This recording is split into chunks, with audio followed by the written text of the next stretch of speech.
and nobody is here, I go through problems that you were having difficulties with, and there were a few from chapter 4. Now, chapter 4 is where the real college algebra starts to rear its ugly head. So this is probably stuff that you haven't seen before, but I mean, you wouldn't be taking the class if you'd seen it all before. So that's good, but we need to look at some of this together. I just chose some questions that I saw that most people missed, I guess. So more than 50% or 50% of the people that tried these missed them. I'm going to start in section 4.1. So in section 4.1, we have this parabola. And we want to determine the domain and the range of this, this parabola. So remember, the domain, when we're looking at a graph, the domain is really going to be the shadow on the x-axis. So it's going to be all x values that will work. Now, it's sort of hard when you're just given an arbitrary graph like this to figure out, you know, what sort of x values are going to be hit. But if you see these arrows here, you're sort of thinking that these go on forever. And it's tilted up. So this is going to really go on forever and ever this way. So when you look at a parabola like this, or an equation really that isn't just a line or a continuous point where it has arrows like this, your domain is going to be all real numbers. Now you can express that in two different ways. You can use that script R, and that's going to be under the keypad. In fact, probably you're going to have to use the keypad for each one of these notations. Or you can use minus infinity to infinity. So these are the same ways of saying that I can plug any real number in there. So if I plug 6 in there, I'm going to get an output. If I plugged in something like 1, you can see my output is going to be 3. So 1 is a valid number to plug in. If I plugged in square root of 2, I'm going to get an output. Or even if I plugged in 1,000,000 or negative 1,000,000, I'll still get an output because these arrows go on forever. Now the range we sort of look at as the shadow on the y-axis. So the range here is bounded, I guess we would say, below. We can't get a negative number out of this because the arrows go up in this case. So here for the range, the shadow on the y-axis, we start at 3, and we do include that because that point is included, and we go up. So the range is going to be anything bigger than 3. Maybe a trick you can use, so if you're not totally used to this interval notation yet, is you can say, all right, my y is going to be greater than or equal to 3. But you can write that in terms of interval notation by saying, all right, so if y is greater than or equal to 3, then on a number line, you would say, okay, here's 0, 1, 2, 3. Anything bigger than that is going to work. So I would sort of write my number like this. It would go out to infinity. And so that's exactly how you would write this as an interval. You'd say 3, I have a square bracket since I include it, and I go to infinity. So that would be my range. Notice, like, I wouldn't get 2 out, or 2.4, or 2.9. I wouldn't get any of those values out, or any negative values there, because the graph just doesn't go down there. Okay? All right. Hopefully that makes more sense. Let's look at another one. In fact, I think the next one is going to be one that we just went through, but let me check. Nope, not yet. Okay, here is a very interesting relation. And this one is complicated, I'm with you. If you don't know what these special symbols stand for. So let me try to say this in words. Let's say this in words here. So what this says is T is a set. T is a set of all ordered pairs x and y. So x is the input, the domain. Y is the output, the range. Such that, so that vertical line means such that when x is a real number, y is equal to times that real number. Okay, so when x is a real number, y is equal to 2 times that real number. So really what we're plotting here, if we thought of it graphically, we would be looking at a line. So x would be any number, and y would be 2x. So if x was 1, y would be 2. If x was 2, y would be 2 times 2, or 4. If x was 0, y would be 0. But we don't have to use just integer values. We could use fractions. Like I could say, okay, if x is 1/2, then 2 times 1/2 is 1. If x is pi, then 2x is 6. If x is negative 1.5, then, so x is negative 3/2, then y is negative 3. So there's a lot of different numbers I can get on this, but if I let x be any real number, then of course the domain is going to be all real numbers.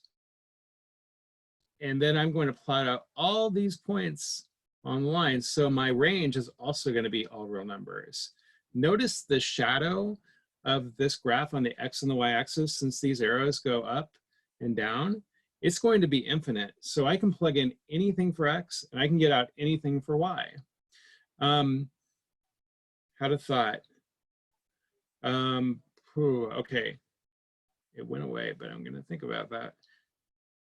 So when you, oh yes, when you have a line, so when you actually do have a line as a function, you're going to have real numbers for the domain and range, unless the domain is sort of restricted, unless that line is, let's say, vertical, then it's not a function at all because it doesn't pass that vertical line test, or horizontal.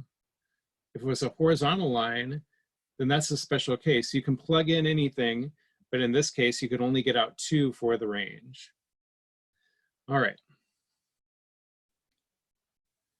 So this one is a little bit tricky, even if you see that, because, whoops, you might think it's all even real numbers, but really these are just popping out twice as fast. Like for instance, if I wanted to get 1 out, I would just plug in 1/2. Whereas if I wanted to get 2 out, I would plug in 1. So I'm going to hit all those real numbers. Okay. So that one was a little tricky, especially if you don't know what those symbols mean. Okay. So this was the one that I just helped out with. But we can do it again because, you know, it's important. So let's try one more of these. Hopefully this will help. I want to find the difference quotient for this function. And I have a parabola again. So what I'm going to do is I'm going to do this in pieces. I'm going to start out with, whoops, there we go. I'm going to start out with computing f of x plus h. Really, that's going to be the hard part, the difficult part, f of x plus h. So I'm computing this part first. So I look at this function and it says, okay, whenever I see an x, my input, I'm going to plug in that x plus h. So I'm going to have 7 times that, parentheses, x plus h squared, plus 3 times that, parentheses, x plus h, minus 8. All right, so these are just like a little window. It's a plugin. So it looks like that. All right. Now, as we did in the last problem, what I'm going to do is I'm going to expand this out. So this, remember, is an x plus h times x plus h. Since we've already done one of these earlier in this video, I'm going to go ahead and sort of fast track this.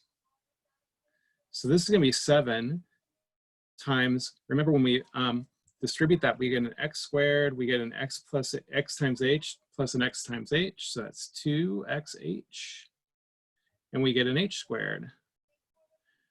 I'm going to go ahead and distribute that 3 in. So I'm going to have plus 3x plus 3h. And then I have minus 8 at the end. Okay. Next step, I'm going to distribute the 7 in. And remember, distribute 7 in for every term. So I'll have 7x squared plus 14 xh plus 7h squared plus 3x plus 3h minus 8.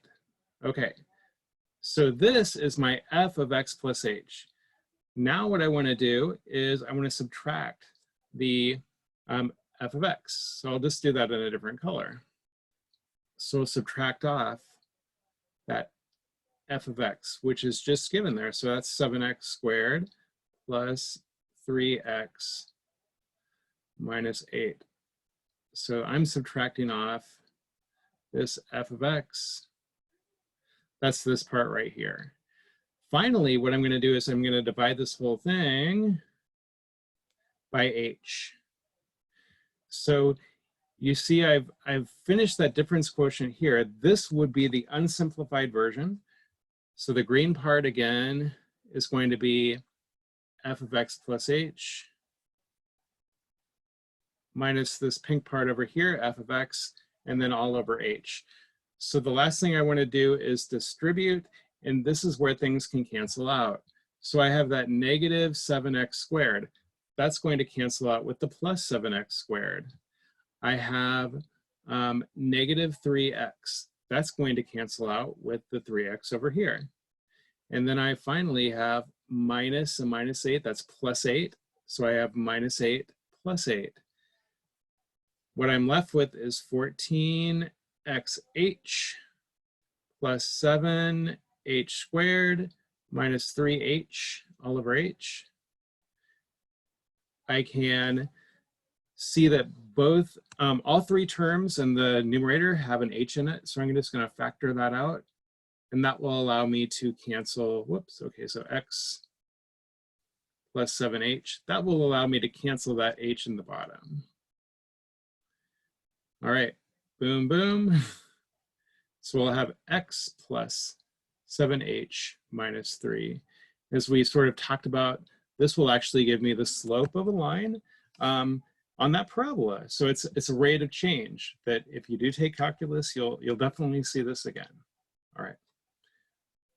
All right, so we've done 2 of those. They're tough though. These are the toughest ones. Okay, clear that out. Okay, let's go on. So then, okay, these are questions. They're good questions, and I understand why you miss them. So I think I'm in section 4.2a now. These are questions where it's really easy stuff, but it's given in terms of function. So let's sort of read about what this is saying. It says find a linear function. So we're finding an equation of a line. Remember what a line looks like. It's going to be a y is equal to mx plus b. So we want to find an equation of that form that has the following properties. F of negative 2 is equal to 9. Well, what does f of negative 2 equal to 9 mean? It just means that when my input is negative, I have an output of 9. So what that means is the point negative 2 comma 9 is on that line. And it has a slope of negative 5/4. So what that means is m is equal to negative 5/4. So if I had the slope and the intercept, I could just plug into y is equal to mx plus b. Unfortunately, I don't, but I do have a point and I do have the slope. So this point is like an x1, x1, y1. And you might remember that point slope form. So what I'm going to do is use this point slope form, point slope, because that's what I'm given. And the point slope form says y minus y1 is equal to m times x minus x1. So if I can solve this for y, I have it in the right form, and I can just replace that y by an f of x. That's it. Okay, so I'm going to plug things in. So I have a y minus my y is equal to my slope times x minus that x. I'm going to plug things in, and I'll show you where I get them. So my slope is just going to be a negative 5/4. My x1 is going to come from the point here, so it's a minus 2. And my y1 is going to be coming from this point here. So y minus 9. There you go. So now I just simplify, I solve for y and simplify. So I'm going to distribute. Y minus 9 is equal to negative 5/4 x. Minus a negative 2 is just going to be a plus 2. And 2 times negative 5/4. Okay, so the 2 and the 4 cancel and give me a negative 5/2. Okay. So now the last thing I need to do is add that 9 over. So I have y is equal to my slope, negative 5/4 x minus 5/2 plus 9. So I add that 9 on over to the right-hand side. If I put these together, 9 is like an 18 over 2, right? We get a common denominator. So 18 minus 5 is a 13 over 2. And I get the equation y is equal to negative 5/4 x. 18 minus 5 again is plus 13/2. So that's the equation of my line. And whenever I see a y value, if it is a function, and lines are always functions, I can replace that y by like an f of x. So my answer is going to be f of x is equal to negative 5/4 x plus 13/2. But really, that's just going to be like this line here, y is equal to 5/4 x plus 13/2. So if you have a function, you can always replace y by f of x. You can always replace f of x by y. A function makes it convenient to find all these y values because now it gives you a way to just plug in. So f of some number x will give you an output of the y value. So like for instance, if I was trying to, so this is our answer, but if I was trying to find f of negative 2, of course, if I plug that in for x here, I should get out 9. Why? Because that was a point that was given that it should go through. All right.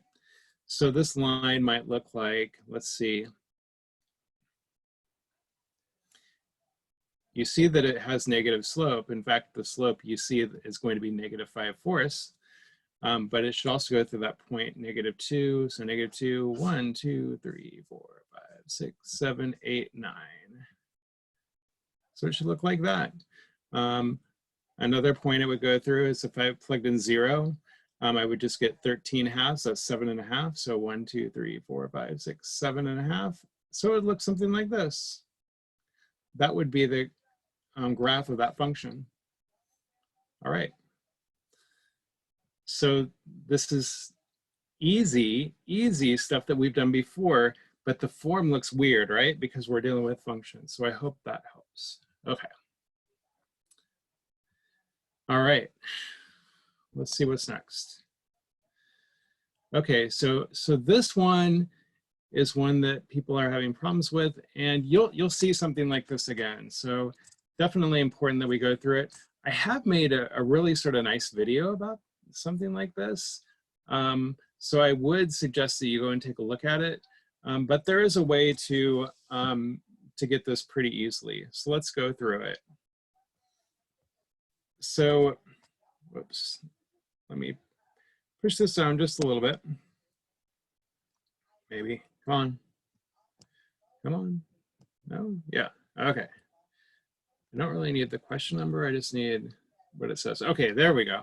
So this one says, let's find the equation of the parabola graph below containing the labeled points. Okay, so a parabola is going to be an x² equation. In fact, if we just looked at my easy parabola, that's what I call it, and in 4.3, you'll be checking that out. It would just look like this. This is my easy parabola. And my easy parabola has a vertex, the lowest point at 0, 0.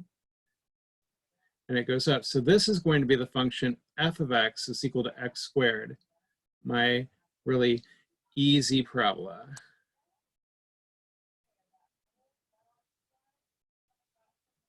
Okay.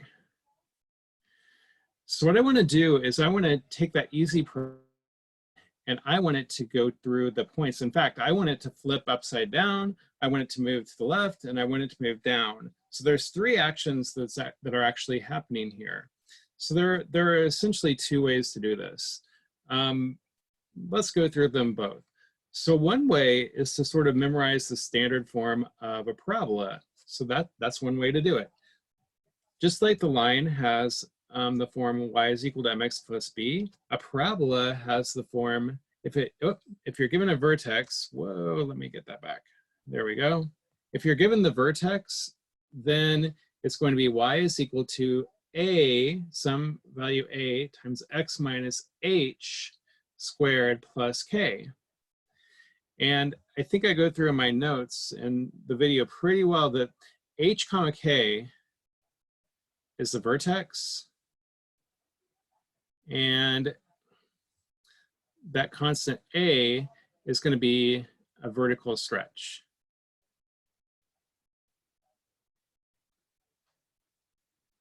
Or compression. Okay?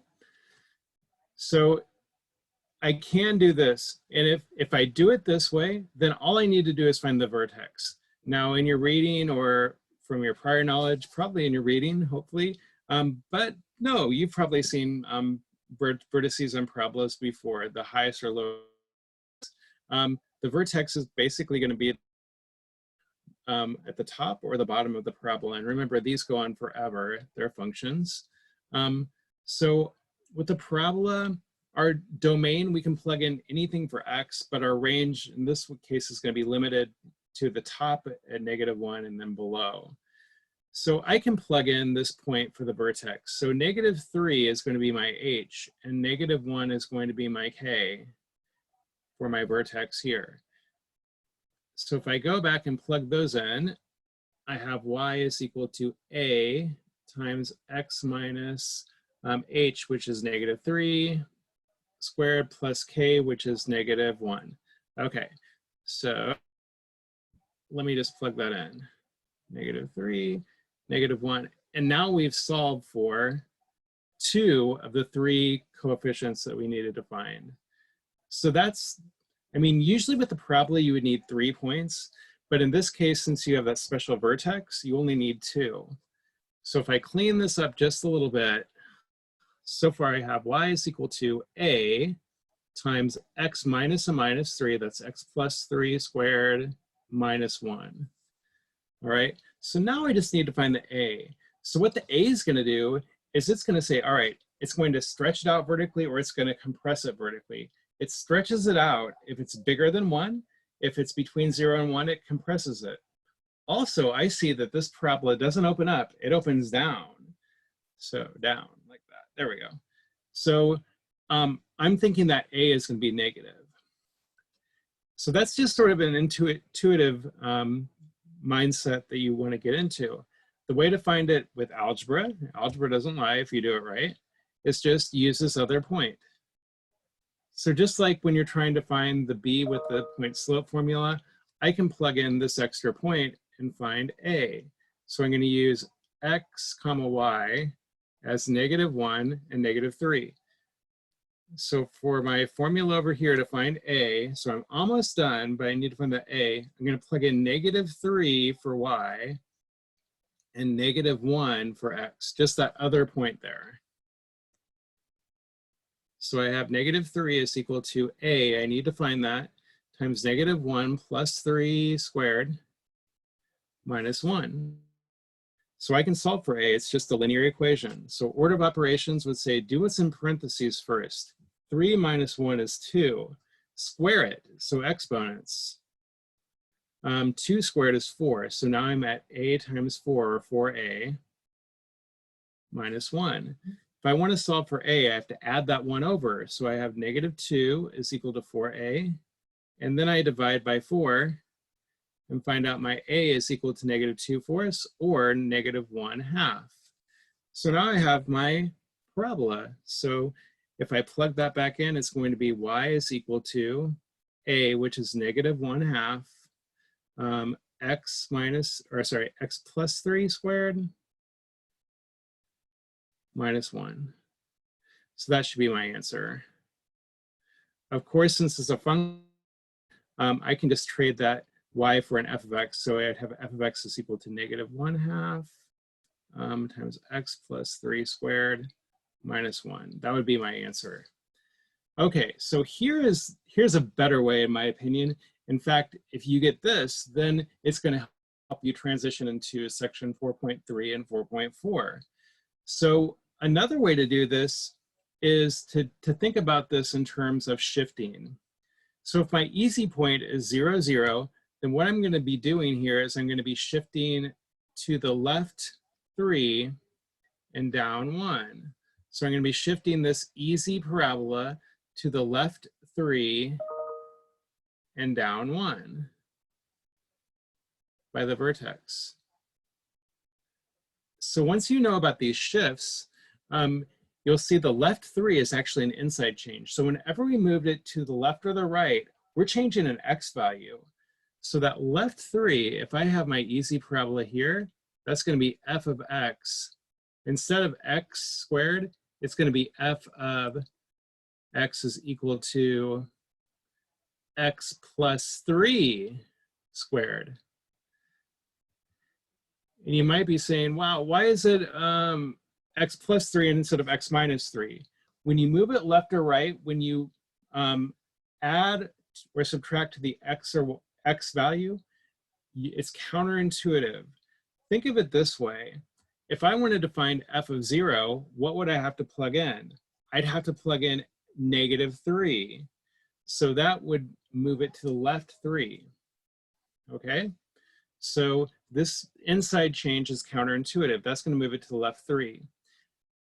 With a y value, since I'm adding that on the opposite side of the y, this is really a y value over here. Notice I added right to the x for that inside change. For the y value, if I add on the opposite side, that's very intuitive. So to move it down 1, I just subtract 1. So notice what I'm doing here. This is going to be my outside change. And since it's added across from the y, that moves things down 1.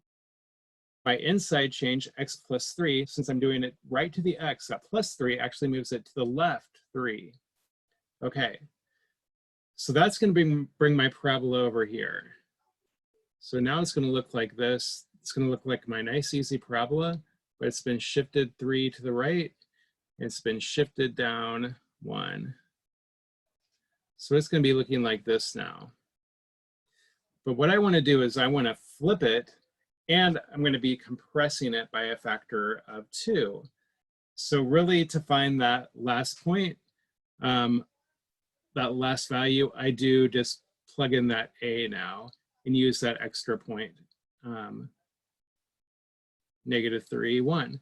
So I'm going to be doing the same process here at this point as I did over there. So -3 is equal to a times -1 plus 3 squared minus 1. I'm just plugging this point in here for x and y. I'm computing a. Again, please excuse my dear Aunt Sally. Parentheses first, that's 2. 2 squared is 4. Add the 1 over. So I have -3 plus 1 is -2. Divide by the 4, and a is equal to still -2 over 4, or -1/2. So when I plug that back in here, whoa, I get the same equation. So I get f of x is equal to -1/2 x minus 3, or sorry, x plus 3 squared minus 1. So now you see sort of two approaches. You see how you can do it purely algebraically over here. If you memorize this equation, then you can just plug those values in for the vertex first, and then the extra point for the shift, or sorry, not the shift, but the stretch or compression and the flip. Over here, what we're doing is we're doing by shift. So we say, all right, an inside change, x plus 3 moves things to the left, my easy parabola to the left 3. My outside change of -1 moves it down 1. And then I compute the a to say, all right, it not only flips this thing, but it also compresses it by that factor of 1/2, so the factor of 2. So basically every y value is half as much, and I get my original, well, I get my parabola that's on there. All right.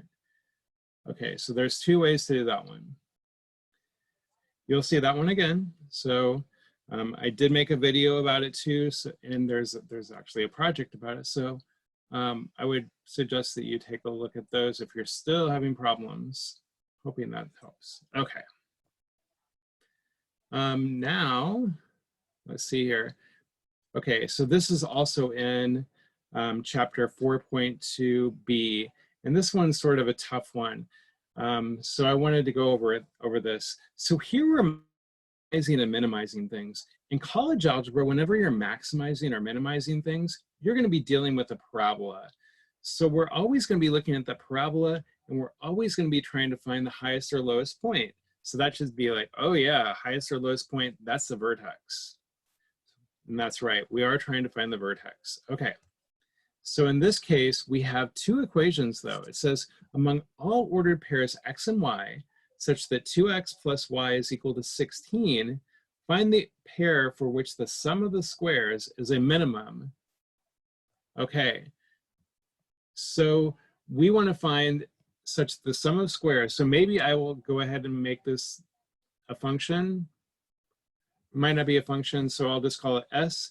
I want to see where that s is going to be a minimum. So what that means is my parabola should be opening up, and I'm trying to find that vertex, the low point. Now here's the problem. The function that I want to minimize is in terms of x and y. So sometimes we need to use another function to get that in terms of just one variable. And that's where we're going to use this here. So sometimes we call that the secondary function because it's not the one that we want to actually maximize or minimize, but we're going to use that to eliminate one of the variables. So I'm going to solve this for the easiest variable I can. And notice that y is by itself. So I could just say y is equal to 16 minus 2x. I'm just going to use that to plug in here for wherever I see y. And that's going to give me an equation that I can find the vertex of. So this would be s is equal to x squared plus y squared. But y is going to be this 16 minus 2x. Okay, so now I have to find the vertex of that parabola. So there are a couple of things I can do. I can complete the square, or I can use the vertex formula. This is something you might want to memorize. So the vertex formula, to find the vertex, if you have an equation that looks like this, and I think I do, I know I do go through this in the notes, but if you have an equation where you have y or f of x is equal to ax squared plus bx plus c, then that vertex is going to be at minus b over 2a, and then just the function value at that point. So this is going to help us. If we can get it into this form, the standard form, then I can just compute minus b over 2a and plug it back in to find that. So I'm going to try to get this equation here into that form. I'm going to first of all replace this by 16 minus 2x times 16 minus 2x. I'm going to distribute that out. And if I do that, I get s, or s of x. It's a function now. It's equal to x squared. 16 times 16 is 256. 16 times negative 2 is negative 32. X. Negative 2x times 16 is negative 32x again. And then negative 2x times negative 2x is plus 4x squared. So this is my pink part now. And then I'm going to put those things together. So I get x squared plus 4x squared. That's a 5x squared. So my a is going to be 5, if I'm thinking about things over here. I have negative 32x minus 32x, that's minus 64x. So I can already tell that my b is going to be negative 64, and then I have plus 256. That's my c. Okay, so this is my equation now, and it's in the standard form here. So my a is going to be 5, my b is going to be negative 64, and my c is going to be 256. If I want to find the vertex, that's this x coordinate over here of this point, then I'm going to just plug in. So my vertex, my x coordinate is going to be negative b over 2a, which is going to be negative the negative 64 over 2 times a, which is 5. So I would have 64 over 10. And they want me to write it as a fraction in lowest terms. So among all ordered pairs. So they're really looking for that ordered pair here. So the x pair was going to be, if I factor out a 2, I'd have 32 over 5. That's going to be my x, 32 over 5. So now if I want to find that y value, I'm just going to take that 32 over 5 and I'm going to plug it back in for actually this function. I want it to be on this line. So that's a tricky part too here. So the y value is going to be this 16 minus 2x because I want it to be on that line. So I'm going to have 16 minus 2 times x. My x was 32 over 5. So now we have a little algebra to do. And you know, I'm cool about you doing this on a calculator. In fact, you should probably do that to check my work. If I wanted to get 16 over 1 in terms of 5, I would take 5 times 16, which I'm pretty sure is 80 over 5. So 16 is the same as 80 over 5. And then I have a minus 2 times 32, so that's minus 64 over 5. And I'm going to subtract the 80 minus 64. That's going to give me a 16 over 5. So that's going to be my y coordinate, 16 over 5. So it turns out that out of 100 pairs in the world, that this 32 over 5 and 16 over 25 is going to be the one that minimizes this sum of squares. And again, this is sort of like, why are we doing this? This is sort of a calculus problem. Sometimes you want to minimize the distance between an ordered pair and a curve because you want to find a minimum. Could be a business problem. And this would be a way you would find it without using calculus. Okay, hope that helps. All right, and I think there's one more. I know I'm up to, oh, there's 2 more, okay, yeah.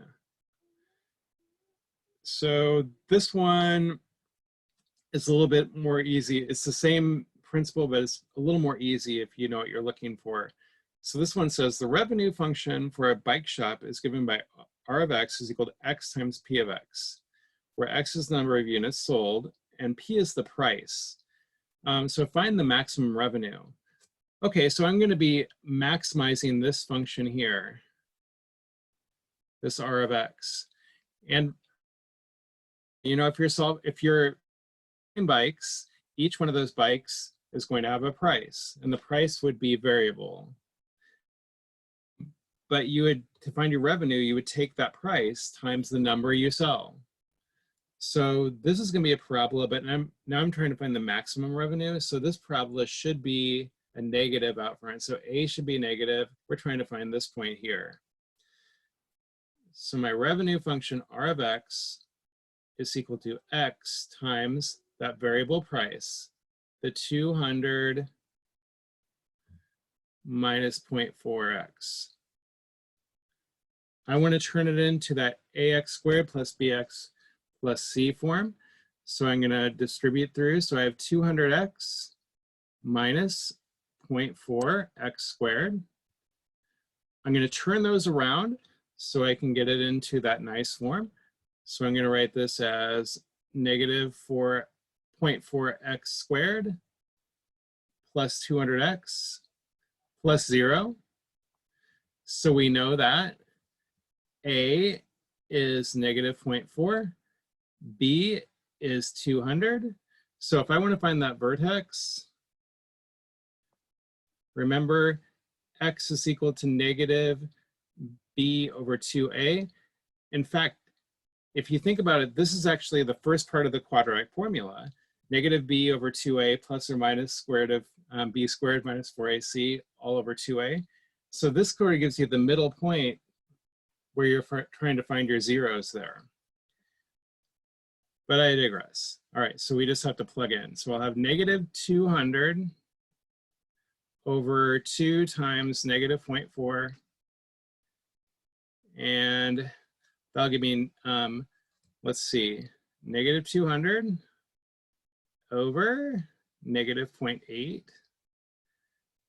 So now I have to do some fancy math in my head. That's never fun. So that's like 4/5, 5 over 4, 5. Okay, that's 250. You should check me on that. But I believe that's 250. So it says the revenue function for the bike shop is held where X is the number of units sold and P is the unit price. Find the maximum revenue. So now this is actually the number of bikes we should sell. That's the X value, number of bikes. If I wanted to find the revenue, I need to find this Y value. So I've just found the X value. The Y value is going to be my revenue function, R of X, when I plug in 250. And I'm afraid I can't do that in my head, but I can show you how to do it. So I go back up to this function here, and I say 200 times 250 minus 0.4 times 250 squared.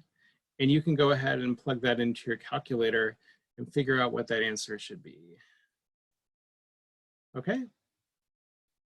And that would be the answer that gives you the revenue that you'll get if you sell the right number of bikes to maximize that revenue. Okay, another business problem. All right, I'm gonna be taking a look briefly at one more. Now, this one is due for tonight. These functions you shouldn't expect on a test. However, I do wanna show you the basic premise on how to use this. So I'm gonna clear this out. We'll look at one more here. So we have a function called the greatest integer function. Very weird function, but it gives you the greatest integer. It gives you an integer that's less than or equal to what you plug in. So that's, what does that mean?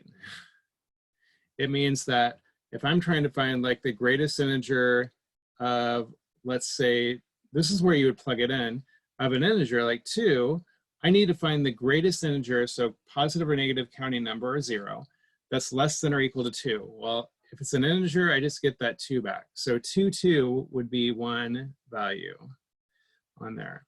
However, let's say that I wanted to find the greatest integer of 2.5.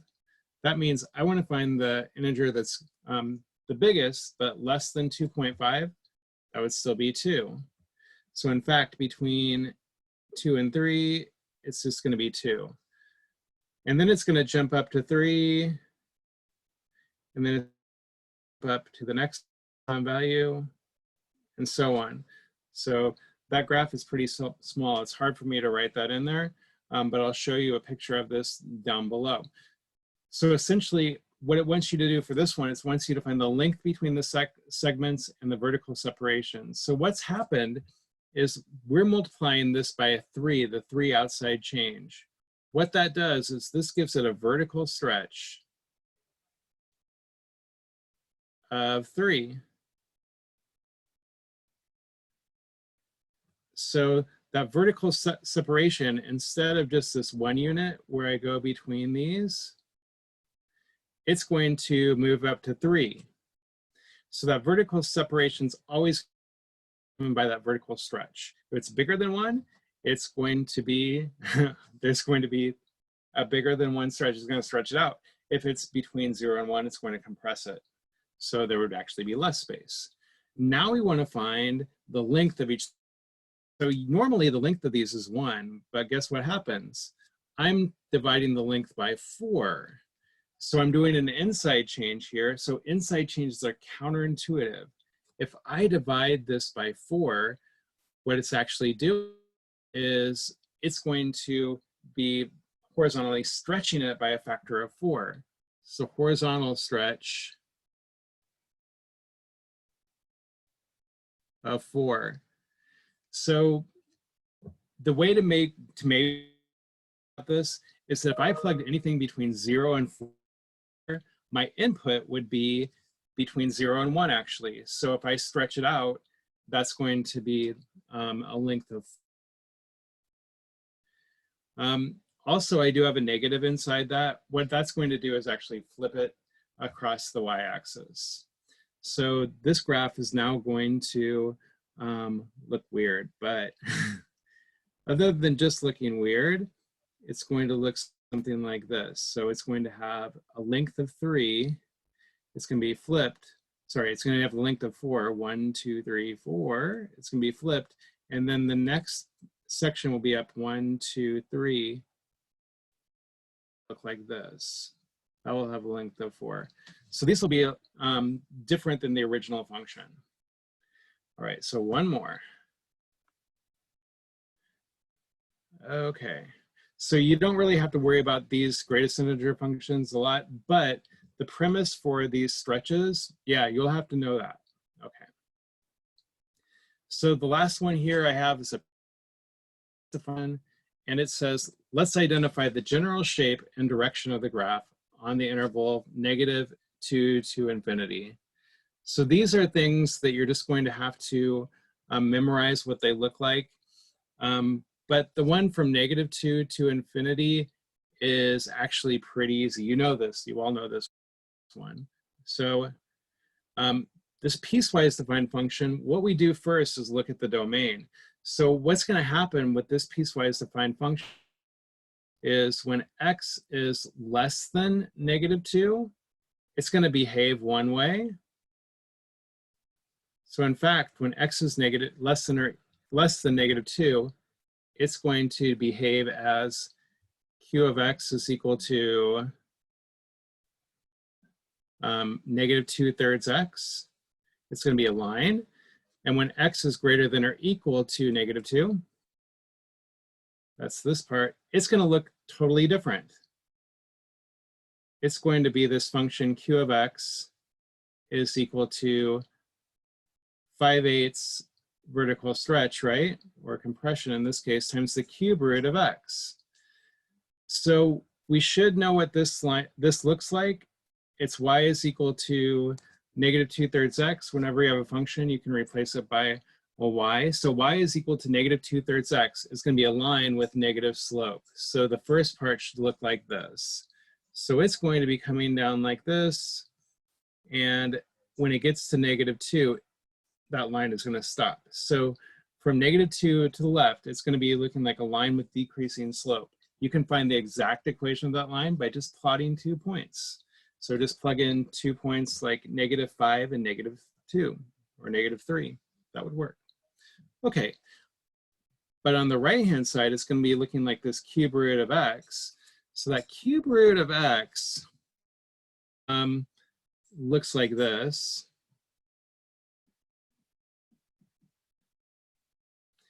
And it's going to be sort of compressed by a factor of 5/8. So this should look like maybe something like that on this interval. Okay, notice I filled in the spot wherever it is. To find it, I would just plug in -2 for that cube root. I can take the cube root of a negative number. You could use your calculator to find a good value of that, but it's going to look like that function. So if x is greater than -2. Oh, in fact, sorry. This one was actually finding it on -2 to infinity. I thought that was a pretty easy one to find on the other interval, but this one is where we go from -2 to infinity. So that's actually this graph. So this one you have to sort of see, what does this normal graph look like? So there's going to be some memorization in this class. You have to figure out what does that look like, and then 5/8 would be 5/8 times that. So let me go back and show you the real graph. Let's push this down. You can find it. Here it is, right? I thought I saw it. Okay, here it is right there. So it's actually this one. Whoa. This one here. So that's what it's going to look like, but it's only going to look like this from 2 to infinity. And then on the other side, it's going to look like this line coming in like that. And those might meet up or they might not. So we just have to plug in points to check that out. All right, well, that's it for tonight. I hope that this session has helped. See you later.